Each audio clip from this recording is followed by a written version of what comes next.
Joe in real life, day 114. So today's the 7th, I think, and I was looking at my notes, and the day before the 4th of July, after my 36-hour fast, I weighed 184, and today I weighed 200 pounds. A 16-pound weight difference. I bring this to your attention not because I obsess over weight. I don't. In fact, the scale is an almost meaningless metric to me. I use it to track different things over time, not really day to day. And I'm not concerned with what I weigh on a given point. But I thought it was an interesting way to kind of illustrate a point.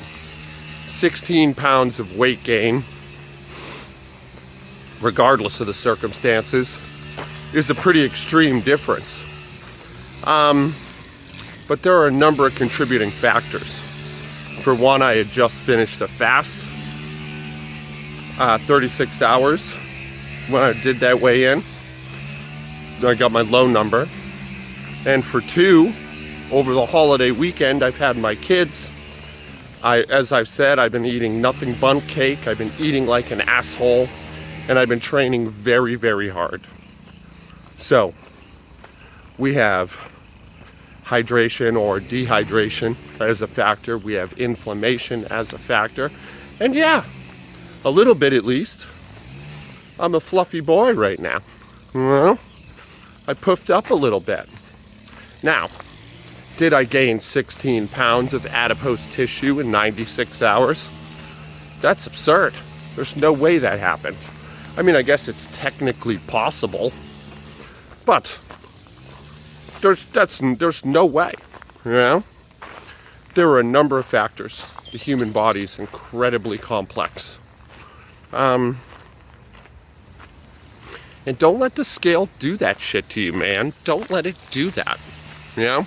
It's a metric, and it's a fair metric to a degree, but if you're really tracking your progress, use a performance metric.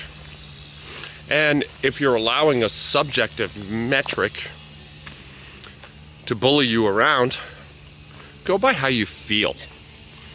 I'm 16 pounds heavier today, objectively, than I was 4 days ago. Okay, but I feel great today. Like, I genuinely feel great. Oh, my stomach could feel better, but my body feels good. I'm gonna take a little run. I'm gonna go through both my stretch cycles today, and that's it. I'm not gonna do anything extreme. I'm not worried about that weight at all. Not even a little. Tomorrow, I'll likely be down 5 pounds. My weight fluctuates a lot. Maybe yours does too. The scale's not who you are, you know? Don't allow it to bully you. What you can do in whatever your sport of choice is, that's a vastly better metric. And again, if you're allowing a subjective metric to have any pull on your story, how do you feel today, you know?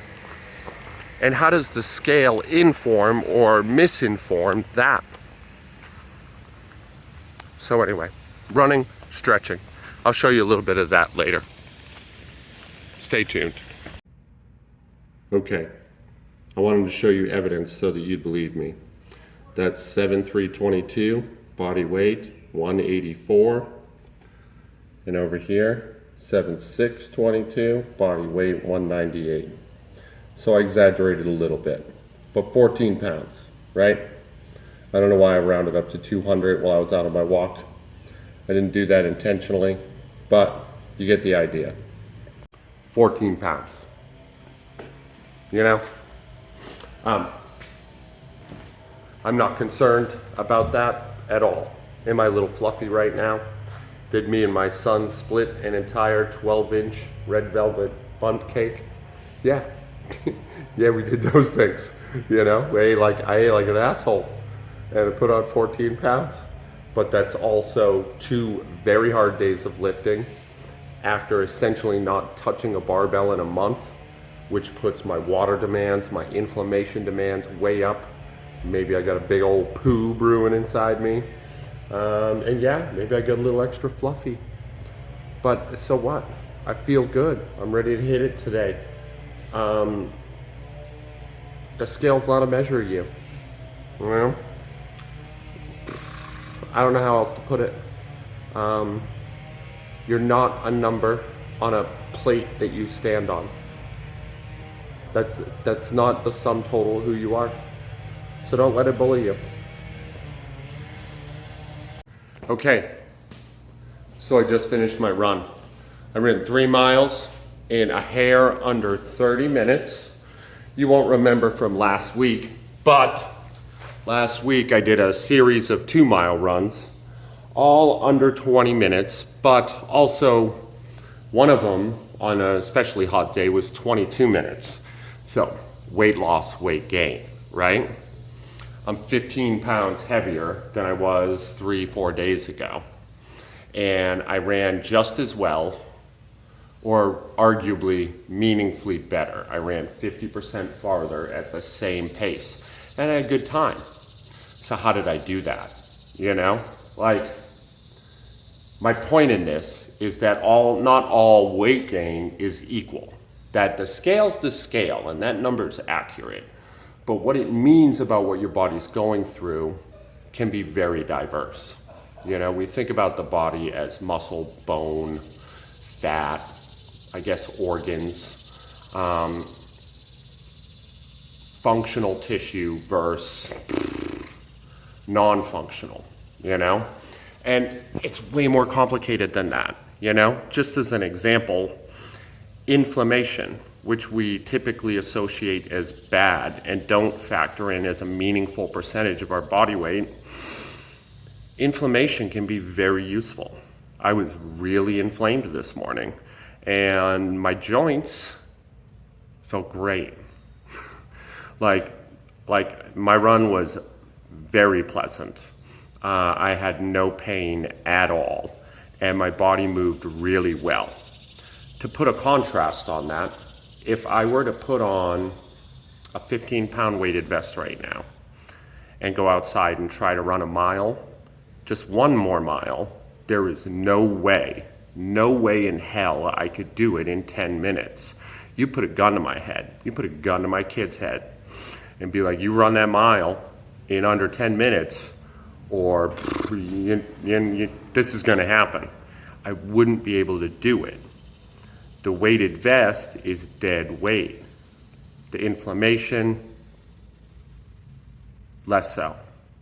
In fact, in no way dead weight, you know? So yeah, this is my video for today. I don't know why I felt like I needed to do this. This is a rant about body weight. And like, not letting a fucking number bully you, man. You're the most sophisticated and complicated machine that the universe has ever created, that we know of. Your value doesn't come down to a number on a scale. It just doesn't. Anyway, this is Joe in real life. I love you, idiots. Be nice to each other today. Blah, blah, blah, blah, blah, blah, blah, blah, blah. The end.